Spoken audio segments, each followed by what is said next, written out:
John never looks good because his form isn't a beautiful thing. And she is 2 minutes behind the leaders at this point, but still running a fantastic race.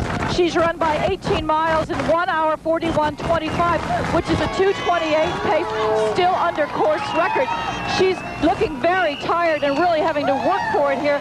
It would be the race of her life if she ran a 2:28, and she needs a 2:31 or better, according to her Canadian Federation, if she wants to make the Olympic team. So Lizanne Bouzière in 4th place right here, we were looking like she's struggling for it. That's also part of her form, but she's working very hard in this race today, trying to get that qualifying time. Now, there's no question in my mind, Barry and Larry, right now, that those 3 Soviet women, former Soviet women, the CIS women, are the ones going to be 1, 2, 3 in the race.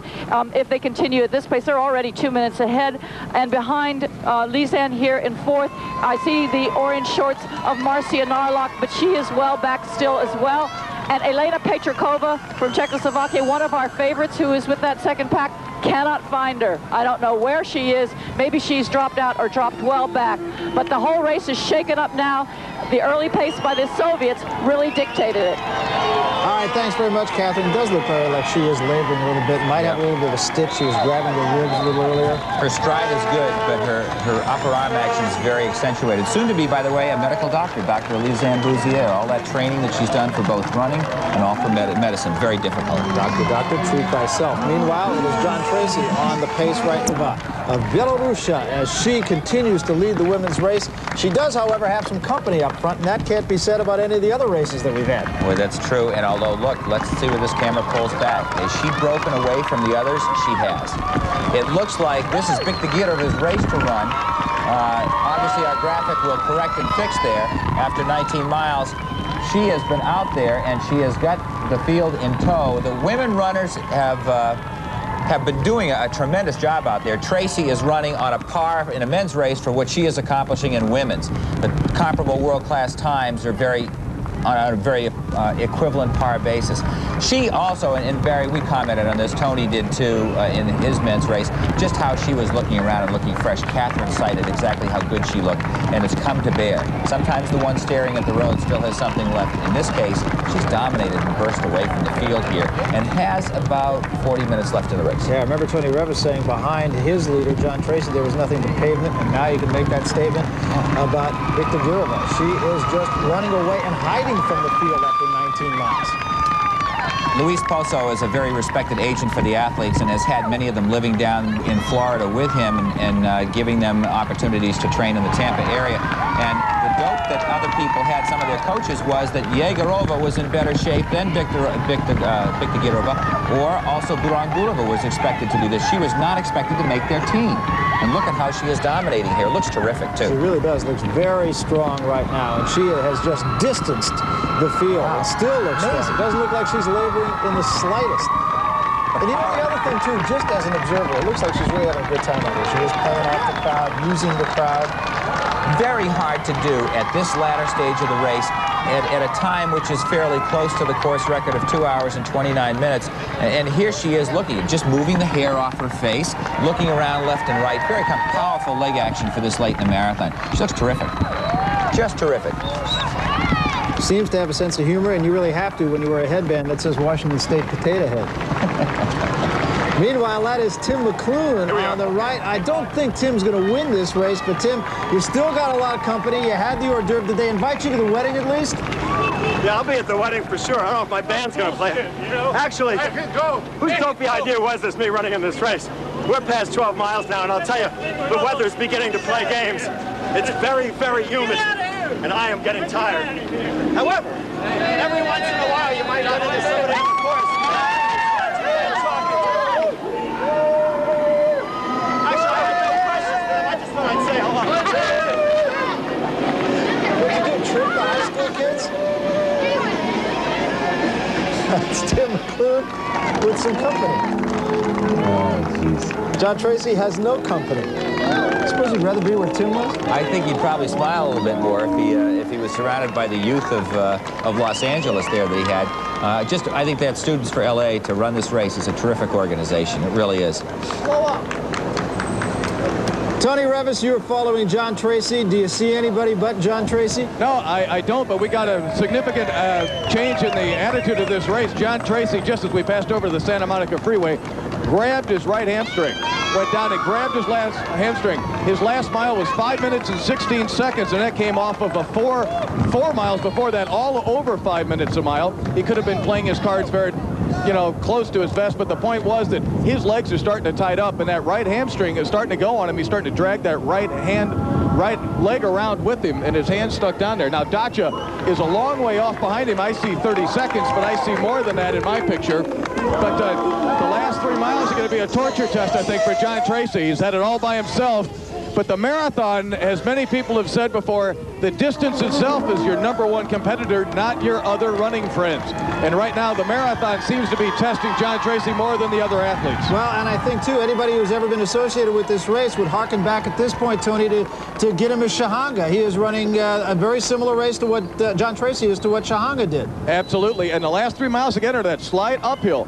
And it just drains all your momentum. And if you got a bad leg that you are a bad muscle and something that's starting to cramp, when a muscle starts to cramp, well, you're completely at its beck and call. You have it's like you're not in control of that part of your body. So if you push it just a little too far, it's going to start cramping up on you. So John's going to start trying to, now it's all about trying to win the race. Time means absolutely nothing, and he's just going to try to play it as close to the edge without going over and cramping that muscle as he can, and he's going to constantly be turning around to see how much of a lead he can maintain from this point forward.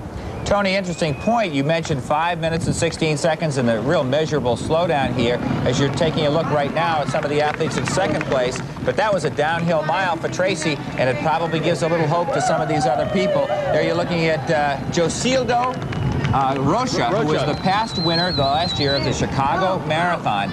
And he and his training partner, Jose Santana from Brazil, felt that they would have a shot to win up there in the lead pack. Well, Larry, right now, I'm not sure what he sees. I mean, I don't know. John takes a look around. He's probably hearing what I'm saying. But we're coming up on mile 23 right now. And I guess I see a motorcycle way back there, but it must be four city blocks, at least 4 city blocks behind.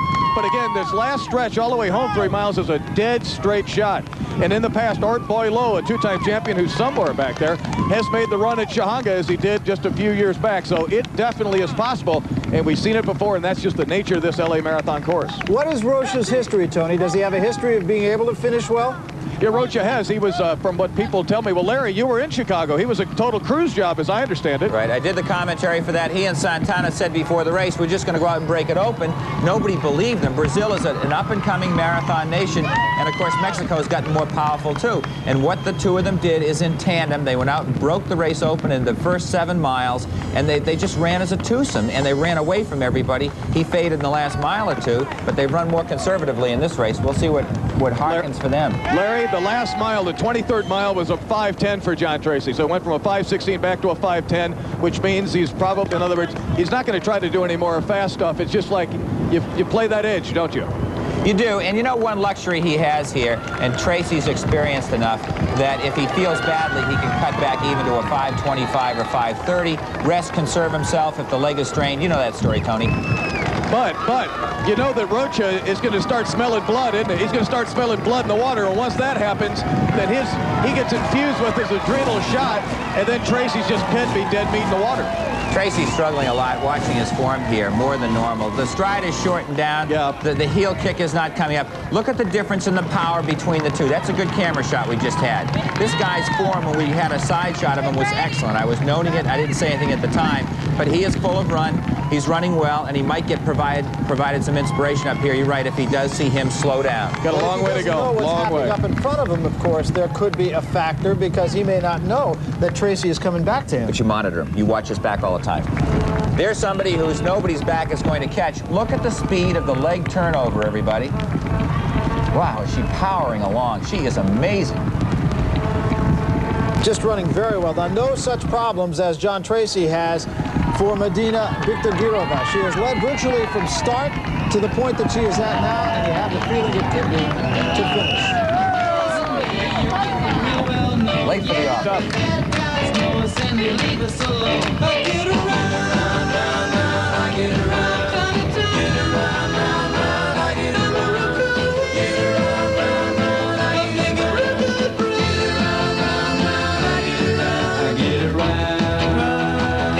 to see how far ahead of those cars Tracy is. He can't see them. So it plays to both of their advantages in some sense, because Tracy, he doesn't want to be seen.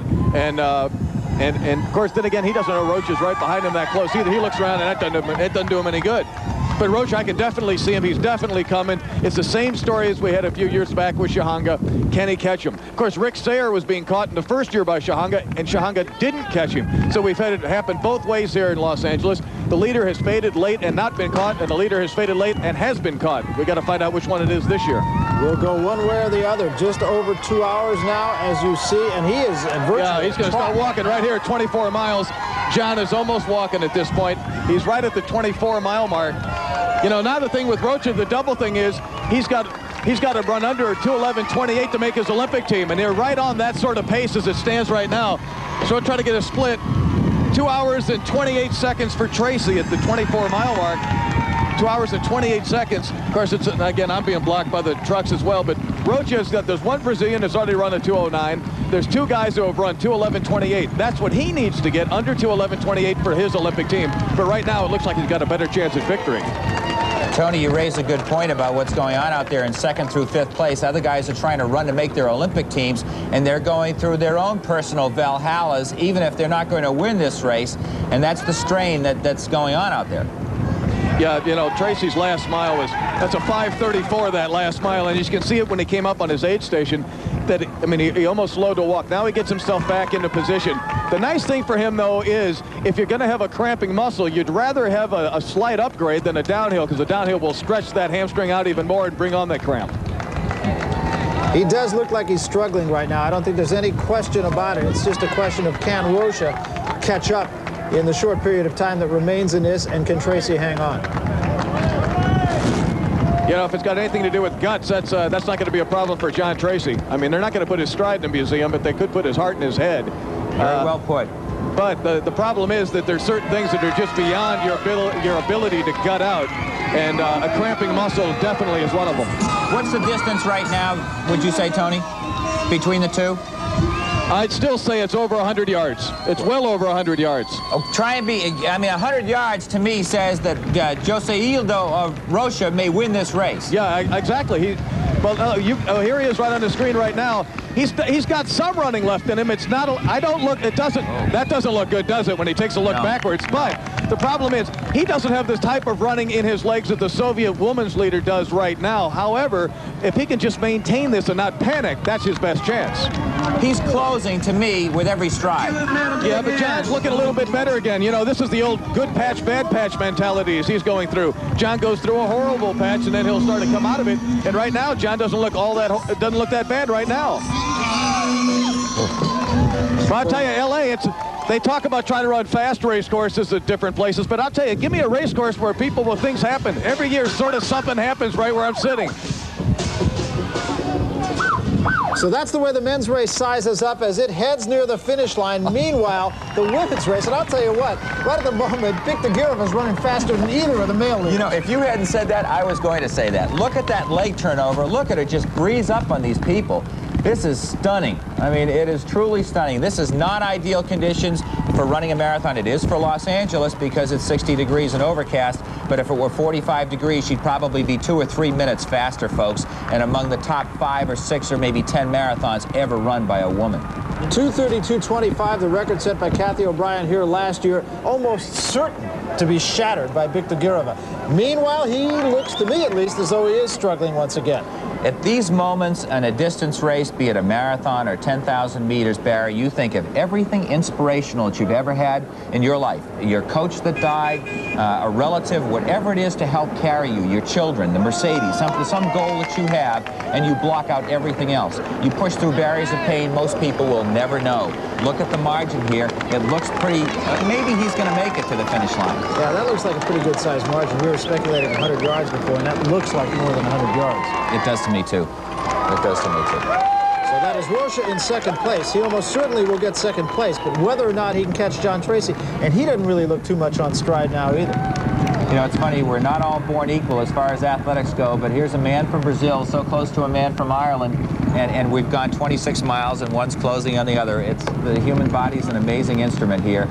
Body temperature here has moved up as high as 103 degrees for these athletes, from 98.6 for normal. The resting pulse of these top athletes is under 40 to 45 beats a minute at rest, and during the race course right now, it's up at 180 beats, 4 times normal for them, and they'll be fine at the end of the race. 20 minutes afterwards, body temperature back to normal. Looks like he's picking up the pace a bit. Yeah, it really does. Tony talked about that a little bit earlier, and he goes through these periods where it looks like he's really laboring, and now he looks very much on form. There you can see in the background, see him on the left of Bill Burke. You can see Rocha looking closer to me than I've ever seen him, just over John Tracy's right shoulder on the left part of the screen. And he looks at least, and of course television's difficult.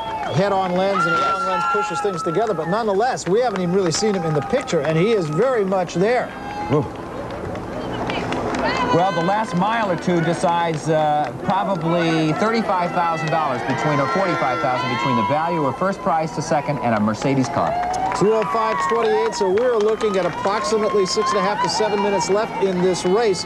John Tracy continues to lead, but he is starting to be challenged, and you see Rocha just behind the police officer there. He is coming at him. We talked about 100 yards. Let's see if we can pull back and take a look now at the gap between the two. There is Tracy's in the center of your screen, and here is Rocha, and from that angle, it does look like a considerable margin. Yeah, but you know what? There's still a mile plus to go. And if Tracy's running 4:25, this guy can make up 30 seconds there. We could have a very close finish by the time they reach the Los Angeles Coliseum. Don't go away, everybody. Yeah, one thing is Rocha now knows that he has an opportunity to win the race. He is no longer just running to protect second place. He's running to win the race. Oh, and you try and lift your legs faster, and they will not move. And your body runs out of carbohydrates, which is the fuel source for your body, by 20 miles. We got 1¼ miles to go for Rocha. He does not speak good English, but he certainly can understand the sign 25 right there, of course. But you try and lift your legs, and you just can't. And he might have moved over to the center of the road just to see where Tracy was. Now he's going to get in behind that police officer and take a form of drafting once again just to get a little bit of a blow. The race will be decided when we come back to the Los Angeles Marathon right after this. Don't go away. The climax yet to come. Channel for leaderboard now on the Diet Coke leaderboard. After 25 miles, Tracy continues to lead. They say 30 seconds over Rocha, and Dasha continues back in third place. But actually, a very good race for the Moroccan to finish in third place if he does. It's very difficult in a marathon to go out hard, harder than you should. And there we see how close to the Exposition Park and the Coliseum that we are down there. A man who's familiar with Ireland and John Tracy's heritage, St. Thomas, said, our destiny is to run to the edge of the world and off into the darkness. And in some ways, bodily, that's exactly where he is. He's in no man's land. And it's an experience few will ever know, how low your fuel sources are and the resolve of the human spirit to drag yourself another mile. Human spirit of this man right now looks to be pretty strong, thank you very much, not to mention his constitution. 2:10:06 right now, and John Tracy again looks to be on stride and not running in pain. No, you know, he's got this funny stride, and don't fool yourself. He's run this way even at short 5,000-meter races on the track. He's always had a kind of a funny arm motion, but has worked efficiently for him. He's rarely ever been injured. Look how close Rocha is. It just seems like a few seconds ago that Tracy turned that corner. And Rocha, though, of the two, seems to be laboring a little bit more than Tracy, actually, right at the moment. Well, his stride has shortened down, I think, in the last maybe 2 or 3 miles, indicative, again, of fatigue, although it's still good form and better than John's on a mechanical basis. Look, 12 seconds behind. Folks, don't go away. Not out of the question. Don't go away. This is amazing. And here comes Tracy again. And Tracy, Tony Revis, Tracy does not seem to be uncomfortable right at the moment. When the cars got out of the way, and he realizes he's got a lead to play with. And even though he's still dragging that leg around, Jose Rocha is not going to get him. The thing that needed to happen is that Rocha needed to maintain what she's done this job with a long look back. Now the corner's been turned. He's got a 24-second lead. So that 12 seconds is incorrect. He's got double that lead. John is going to be suffering. He lost a lot of ground in this last 10 kilometers, but he's got enough left in him. His savvy really came on. He played his lead perfectly, and he's going to win it by the margin that needs to be.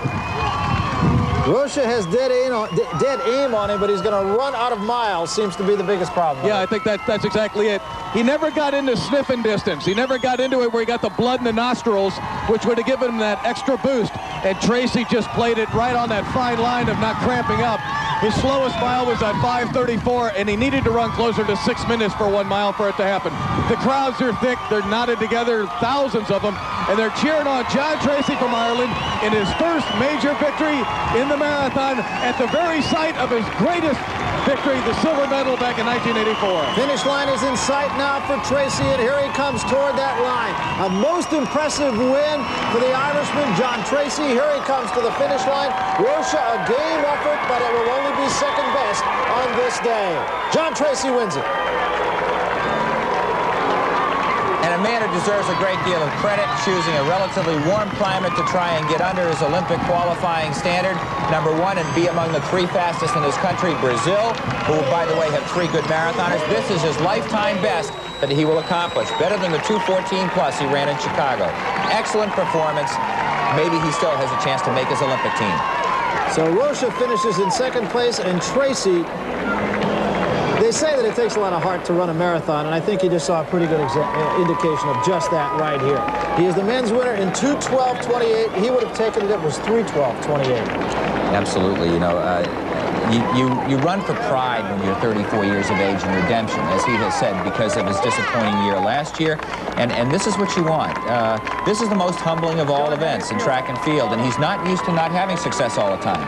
And he said this to me before. He said, I'm used to having my meticulous training bring me through to victory, but it didn't do it this time. So a wonderful win from him, the hugs and kisses from the family. As you look down at the Los Angeles Coliseum, which provides only the background for the finish of this running of the Los Angeles Marathon. And now back to third place, and coming into third place is Peter Renner. So he finished very well, too, and Dasha obviously fading in the final mile. Right you are. Renner had run a great 5,000 meter, frequently a good indication of your conditioning if you've been training for a marathoner. The biggest guy in the field among the world-class athletes. He is a lumberjack in New Zealand by profession, and this gets him under the Olympic qualifying standard of 2 hours and 14 minutes. Good chance for him to wind up in Barcelona representing New Zealand. Lumberjack by profession in a tree as a man. That's a big guy. He finishes in third place. Very good finish for him. Really came out of nowhere. First time he mentioned his name all day long. No nation in the world has ever produced regularly bigger physical specimens who are excellent distance runners. I'm amazed at the size of so many historically from New Zealand. Peter Snell was a big fellow at 165 pounds. Amazing what they've done. Most distance runners are light and small. Been quite a year for New Zealand. They won their first Olympic medal in the Winter Games this year, finishing second in an alpine event, much to the surprise of everyone. As again, you look at the Coliseum, and the men's race is now over. Let's talk about the women's race. And the women's race, for all intent, was over at about the 10-mile mark. And the leader, as she has been all the way along, Medina Biktagirova, and Biktagirova continues to look strong, tying up just ever so slightly now, but still with a commanding lead over the field. You know, I think the interesting thing is to see what she actually winds up for a finish time. If you can harken back to what we just showed you in the men's race, and by the way, she has a little over 2 miles to go. And what you're going to see here is, I think, an excellent time. Catherine Switzer is with the leader. Catherine, she still looks strong. I tell you, it's really incredible. She's going to obliterate the course record, and she's going to go after some of that bonus money. Let me give you some splits. From 20 to 24, she ran a 5:19, a 5:38, a 5:31, a 5:43. I think, fellows, you're looking at a woman who is a contender for the gold medal in Barcelona when you see a performance like this out here today. Also, really running a good time, and probably will finish at a course record, is her teammate, Ramilia Burangulova, who is back there about 150 to 200 yards. I can just barely see her now. But the day is Medina's. You know, she comes from a town called Brest, which is on the Polish border. This town was obliterated completely in World War II, and I think that Medina here is obliterating the course record. All right, you guys, I think we're going to have a great performance. So you can see, if she continues at this pace, she will not only break the course record, she will smash the course record. 2:29.38 is the mark that she's looking at, and you can see the time that she has for 24 miles. She needs only run a little bit less than a 6-minute race to smash the record. We'll be back.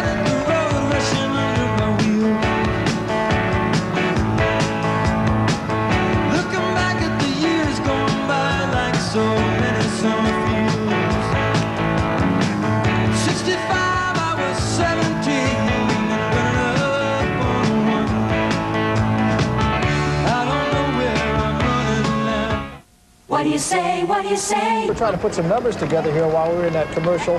And if she continues at the pace that she has set for herself now for the final couple of miles, she is going to be not only breaking the Los Angeles Marathon record, but really putting herself in some pretty prestigious company, Larry. Well, to share with our viewers a few calculations here, 2 hours, 26 minutes, and 26 seconds ranks as the 10th fastest performer of all time.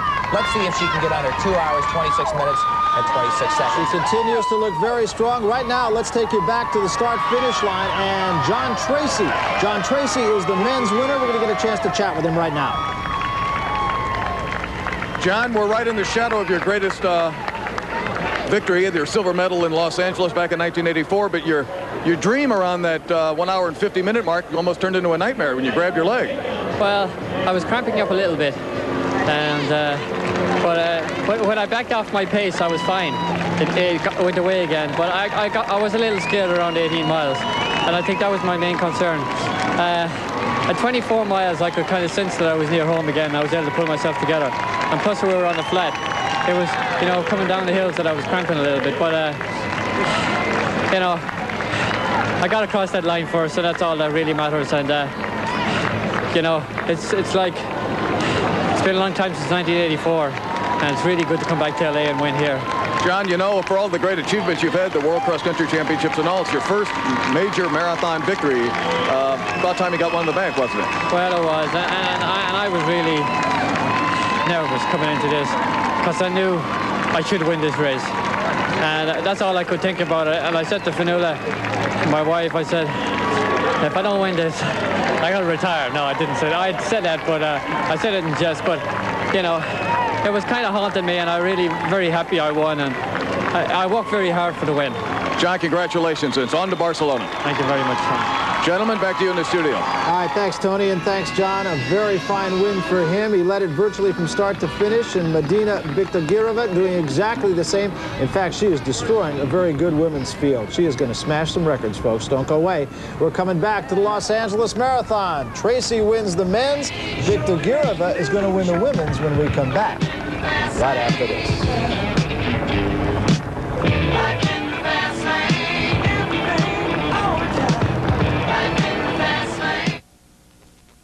2 hours and 27 minutes, which looks assured right now. She collects a bonus, and Dr. Bill Burke has added incentives here for performance of an additional $35,000. She gets $20,000 for first place. She breaks the course record. She gets $10,000. She gets a Tag Heuer watch worth around $2,000, and she gets a car for $35,000 more. And that's a nice grand total of $104,000, which in Belarusia these days is worth $6.35. In rubles, maybe.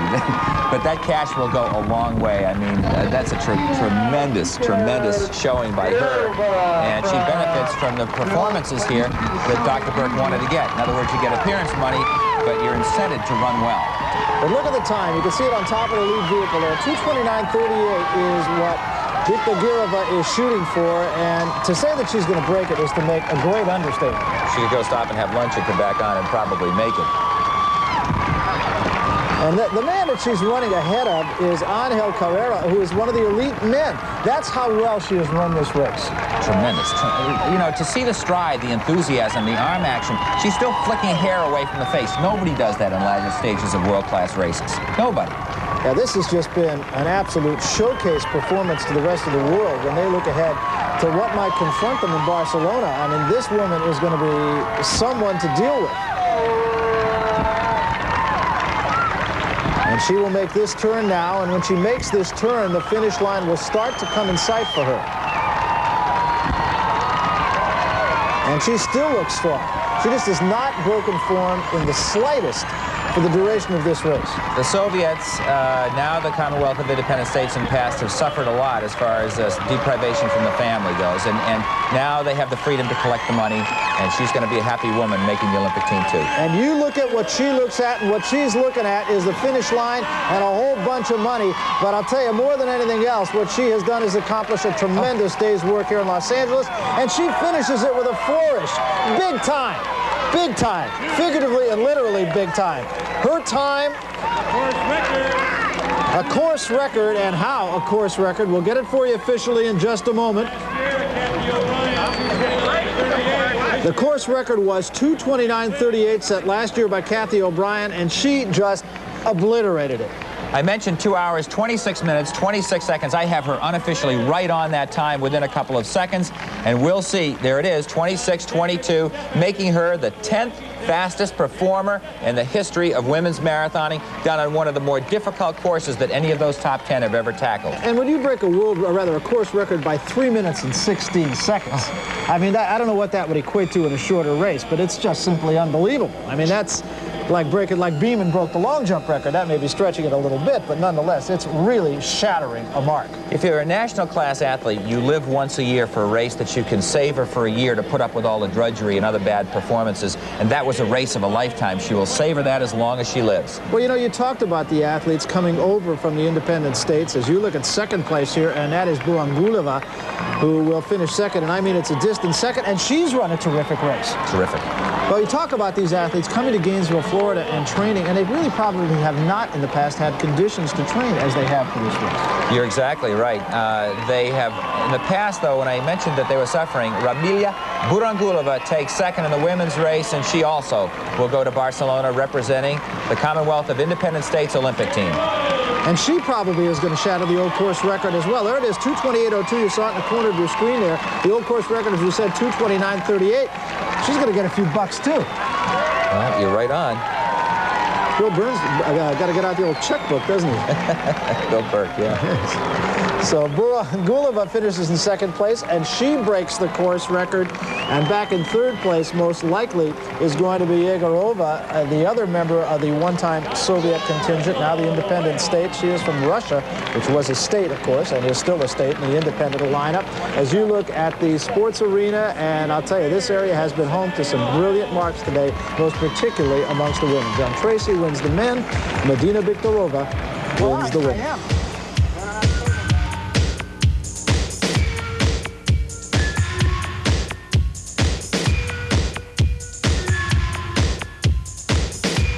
Our friends and family think that we couldn't have chosen a more appropriate place to get married. Everybody who knows us as crazy runner types, and it's just perfect.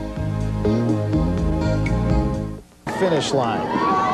And that is pretty much the story. Meanwhile, amongst the pack is Tim McClune, and Tim has been running at about a 7-minute. Let's see, so far, Tim has eaten an egg roll, probably gotten a date. What else has he done? Tim, where are you now? Well, we're somewhere around 14 miles, and we've decided to concede the race. I agree. I'm not going to beat Tracy today. I finally accept this. But I've come along some friends here, and running next to me is a person who's got a special story today. Your name's Karen? Karen Raymer. Raymer, where are you from? Kansas City, Missouri. Kansas City. What are you doing here? I came out to celebrate my 43rd birthday and do my first marathon. Well, let me ask you the pertinent question. Have you done enough training? Yes. You're one of the few then, because I think there's a lot of hurting people right behind us now. She looks good.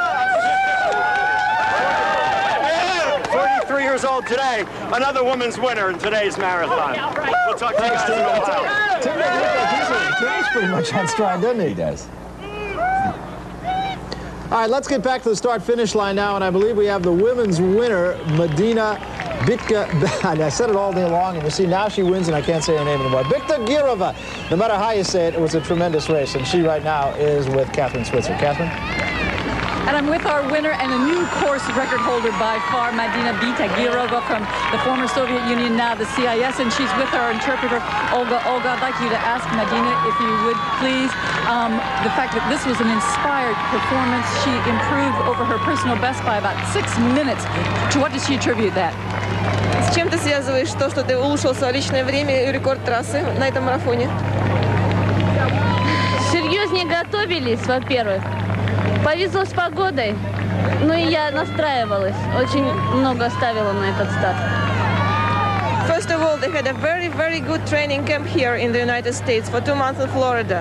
And they trained very, very hard. Second, the weather was nice, absolutely nice, and she liked the course very much. And third, she was concentrated on the race, would like to be qualified for the Olympics. Talking about the Olympics, she has to now be a contender for the gold medal at Barcelona. Has she realized that yet, and what does she think about that possibility?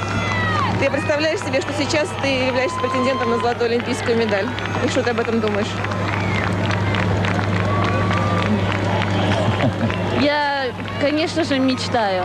И буду настраиваться, стремиться, вернее, как это сказать, буду настраиваться на победу.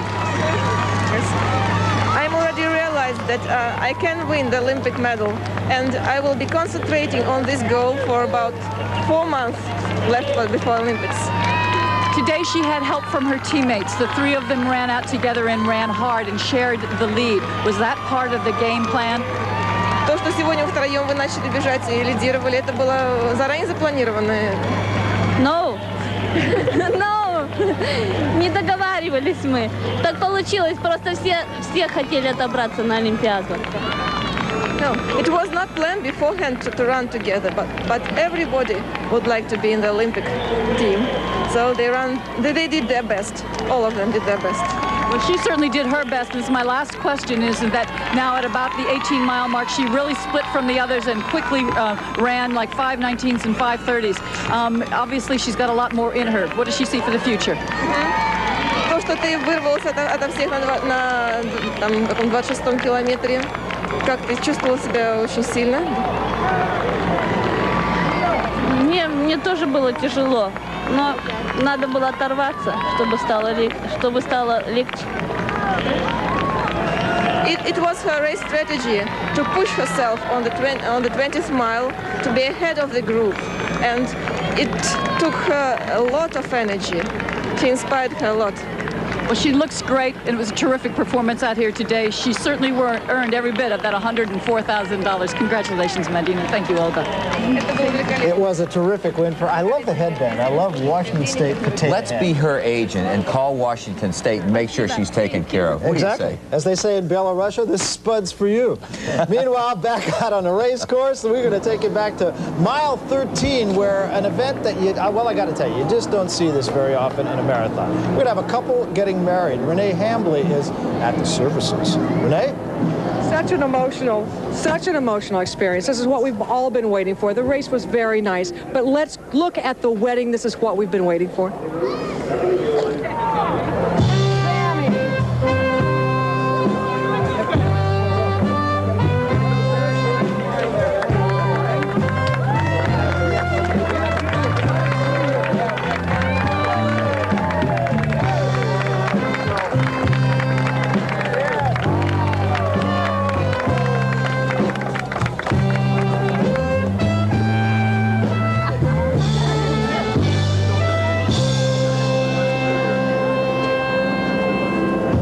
Peter, repeat after me.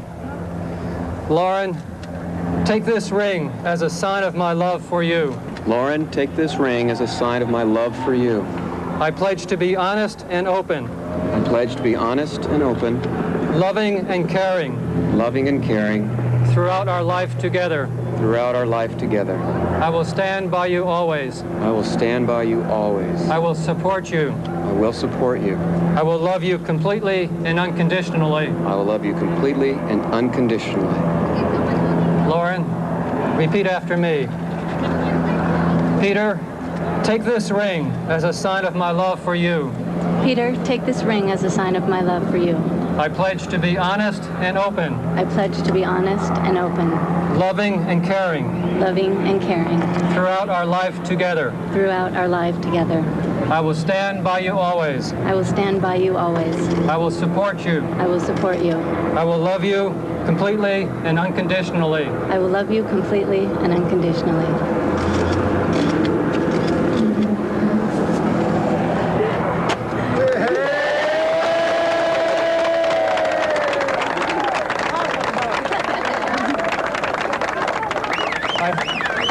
I happily and proudly pronounce you husband and wife. You may kiss the bride.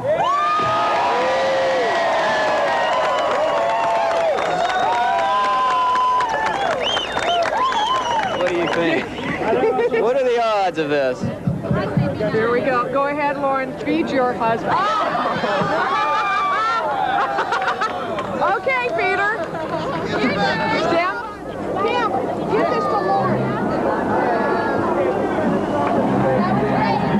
And they're off on a a beautiful life together. They're going to finish the last 13 miles, and so you be looking for them at the finish line. Let's go back to you, Barry. Thanks, Renee. That's great. That's a great story. They got 13 miles now to run. Get over the excitement of the wedding, if you will. So they're underway. They're at about mile 15 now. We'll try to keep up with them. Tim McClune's still on the course. John Tracy has won, and so too is Bikta Girova. But we still got plenty more to go.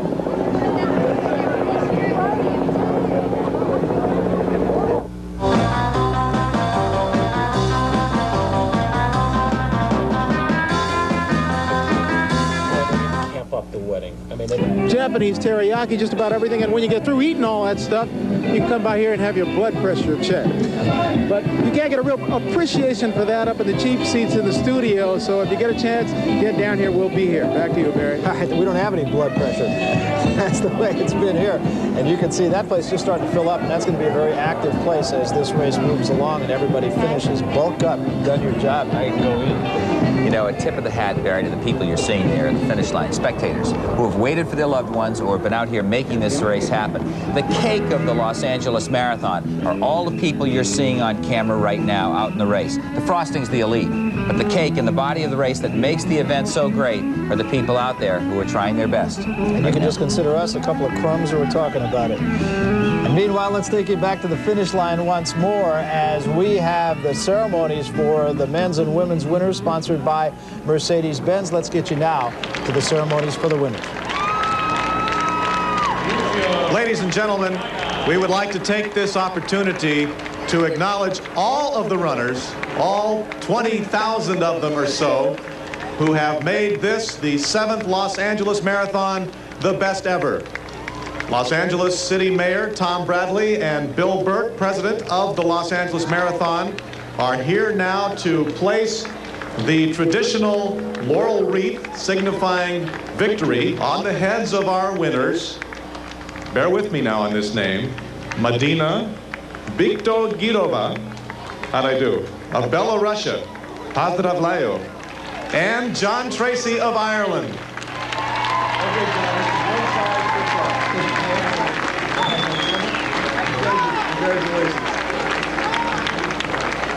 Congratulations to both of you. They came, they ran, and they conquered, right? Well, they won't have to run home. They'll be able to drive home in luxury in their brand new Mercedes-Benz. And to present the keys to our winners, I'd like to introduce Mr. Jerry Giaquinta, Vice President, Western Region, North America of Mercedes-Benz. Okay. Thank you, Tony. I'd also like to congratulate all the runners in today's race and the volunteers that made this happen, but most especially the citizens of Los Angeles to support this fine event. And now I have the easiest job. It's my great pleasure to present two 190E Mercedes-Benz sedan. First, to the winner of the women's race, Medina, it is my pleasure to present you the key. Congratulations. And now, for the winner of the 1992 Los Angeles Marathon, it is my great pleasure to present the key to John Tracy. Come back next year and defend your title.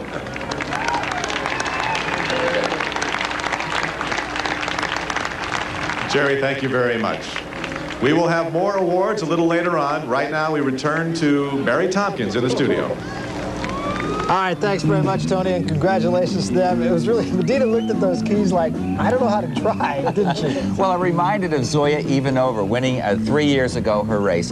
And she brought her car back to a city of 910,000 people, Alma-Ata. She was the only Mercedes in the whole area of almost 1 million people. How do you get it serviced? She was so thrilled. We found out later that she was kind of keeping the car at home on display. And you have an idea that that might be the case once again. Here, once again, are the winner, first of all, of the men's race. John Tracy wins at 2:12:29. Joselito Rocha of Brazil, an excellent job to finish second, and really made a run and made a race out of it with John Tracy. And Peter Renner really came from nowhere to finish third in 2:14:13, but well back of the leaders. The one-time Soviets, now the independent state runners, really dominated the women's race. Biktagirova wins it, Burungulova finishes second, and Yegorova finishes in third place. The top two actually broke the former record, and the third finisher just finished 1 second off the former record. So that really says everything you need to know about how fast and what a wonderful women's marathon it was. This was, we commented at the top of the show, the deepest field ever for women's marathoning in Los Angeles here for this race. And we don't even know who finished 4th, 5th, or 6th yet. We'll try and find out that. But we'll find out what the story is here and just try and document how deep that field is. And meanwhile, here is something that everybody can relate to. These are the folks who, as we've said on numerous occasions, are just running because they want to say, hey, I want to finish a marathon. That's exactly why I did it. I'll tell you that. It was the only reason. I didn't look at my watch the whole time. Barry, these men's races have been dramatic in their finales over the 7-year history of this race now, and it's probably worth highlighting. We've seen great races in the past where going out too hard in the hills has cost them almost victories at the end, and it was almost the same case today. We had a great men's race. We had a very deep women's race as far as quality went. Yeah, we really did. John Tracy just sucked it up when he needed to suck it up, had some problems along the way, but still managed to hold off Joselito Rocha to finish in first place for the men and earn a pretty good prize money, but nothing like Medina Biktagirova, who just smashed the course record by 3 minutes and 16 seconds in beating 2 of what will be her Olympic teammates. It has been quite a 7th running of the Los Angeles Marathon on this Sunday morning.